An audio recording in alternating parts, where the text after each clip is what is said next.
દેવગઢ બારિયા તાલુકાના દુધિયા ગામમાંથી આ તસવીરો સામે આવી રહી છે, જે સરકારી તંત્રની પોલ ખોલી રહી છે।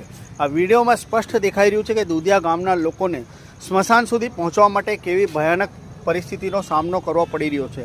કાચા કાદવ અને ખાડાઓથી ભરેલા આ માર્ગ પરથી મૃતદેહને ખભા પર ઉંચકીને લઈ જવો એ ગ્રામજનો માટે એક મોટી સમસ્યા બની ગઈ છે। ખાસ કરીને વરસાદના દિવસોમાં તો રસ્તો નરકાગાર સમાન બની જાય છે।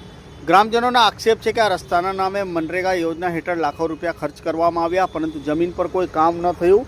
મનરેગા ભંડોળના દુરુપયોગ થયો હોવાનો એક મોટા પાયે કૌભાંડ આચરવામાં આવ્યું હોય તેવા ગ્રામજનો હવે આક્ષેપો કરી રહ્યા છે। આ ભ્રષ્ટાચારના કારણે ગ્રામજનોમાં ભારે રોષ જોવા મળી રહ્યો છે। ગામના એક વડીલ તો ગુસ્સામાં કહ્યું છે કે મરેલા માટે માર્ગ પણ ભ્રષ્ટાચારીઓ ખાઈ ગયા છે। આ દર્દભરી વાસ્તવિકતા સરકારી બાબુઓની બેદરકારી અને ભ્રષ્ટાચારનો પુરાવો સાબિત થઈ રહ્યો તેવા હવે આક્ષેપો થઈ રહ્યા છે। તો આ વિડીયોને લઈને હવે સરકારી તંત્ર સામે સવાલ ઉઠી રહ્યા છે। મનરેગા યોજના હેઠળ મંજૂર થયેલા સ્મશાનનો રસ્તો પણ નથી બની શક્યો। સરકારી બાબુઓ અને પદાધિકારીઓ આ સ્મશાન જવાનો રસ્તો